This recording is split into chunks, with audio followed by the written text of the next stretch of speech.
Thierry Tullier, bonjour. Bonjour. Bienvenue dans le Buzz Média Orange Le Figaro. Alors, je rappelle, vous êtes un ancien de TF1, mais surtout de France 2, et vous avez quitté cet été la direction de la rédaction de la chaîne d'info iTélé pour rejoindre l'état-major de Rémi Fimelin, le nouveau patron de France Télévisions. Vous y êtes directeur général adjoint en charge des rédactions. Et pour évoquer votre actualité, cette actualité, je vous propose de découvrir les chiffres du jour.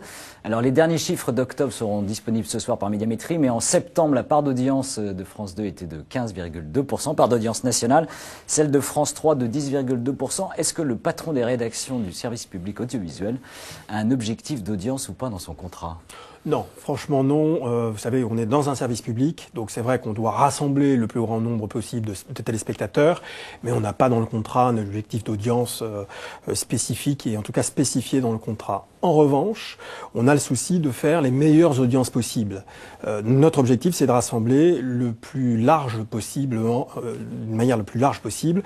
Et donc c'est vrai que de ce point de vue, vous avez donné le chiffre de la journée, on peut se féliciter des scores des journaux et de France 2 et de France 3, en particulier ceux de France 2, puisque au mois de septembre, nos journaux sont en progression, que ce soit les 13h, les 20h de semaine et du week-end, ce qui est une performance remarquable, parce que tout est à la baisse. Dans un environnement global, tout est à la baisse, TNT. voilà, sauf donc l'information et l'actualité et les JT, notamment de France 2, qui rassemblent quand même entre 3 millions de téléspectateurs, ça c'est pour les 13h, et jusqu'à 6 millions de téléspectateurs. Ça a été le cas la semaine du 18 octobre, où le journal de 20h a battu un record depuis 2 ans, ce qui est quand même assez notable.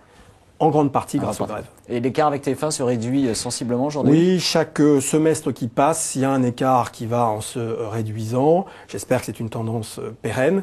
Mais clairement, l'objectif, pour rebondir sur votre question, n'est pas forcément de passer devant TF1. Notre objectif, c'est de faire d'abord un bon journal qui rassemble le plus de gens possible. Et c'est déjà très satisfaisant de voir effectivement la tendance en cours. Alors, à l'occasion de la présentation de la grille de rentrée de la première de Rémi Fimelin, votre président a annoncé que vous deviez, comme objectif, poursuivre le travail de valorisation, je le cite, de l'information sur toutes les antennes et sur tous les supports. Qu'est-ce que ça signifie concrètement ? D'abord, il faut valoriser nos atouts. Moi, je suis toujours frappé, comme j'étais un peu à l'extérieur et je suis revenu, je l'ai dit, en interne, je suis toujours frappé, j'allais dire, de la faible estime, finalement, que les gens du service public ont pour eux-mêmes et pour leur travail. Or, il y a des atouts exceptionnels et uniques sur France Télé. Vous savez, si on met bout à bout toute l'offre d'information, je ne crois pas qu'il y ait d'équivalent, je me demande même en Europe. Entre les JT et les magazines ? Bah oui, on a quasiment une offre d'information en continu, ce qui est exceptionnel, une diversité incroyable entre les magazines, les formats JT en région et nationale. Et ça, il faut le valoriser. Mais pour le valoriser, il faut effectivement définir le positionnement éditorial de chaque support. Donc France 2 avec son positionnement, France 3 le sien et RFO, c'est-à-dire l'outre-mer, effectivement le sien aussi. Et donc c'est ce travail que j'ai commencé à faire avec les équipes, parce qu'il faut avoir un cap précis, avec des objectifs précis, pour que chacun trouve sa place. Et il y a de la place, vraiment pour chacun. Et si vous deviez définir d'un mot l'information sur le service public comparé aux concurrents privés et de la TNT ? Écoutez, c'est l'exigence dans la délivrance de cette information. J'insiste beaucoup là-dessus, sur la rigueur absolue. Il nous arrive d'être sanctionnés souvent à juste titre, parce que nous n'avons pas été assez rigoureux. Et cette rigueur, c'est quelque chose qui doit s'entretenir tous les jours. Et donc, ce n'est pas un acquis, loin de là. Et donc, je pense que à la fois la rigueur, la pertinence, la certification d'une certaine manière de cette information, qui doit nous distinguer du web et du flux du web. Finalement, tout le monde a accès à peu près aux mêmes images aujourd'hui. La différence, c'est précisément le travail journalistique. Alors justement, un autre chiffre clé qui concerne les journalistes, il y a 2500 cartes de presse, je crois, dans le domaine de l'information et des rédactions.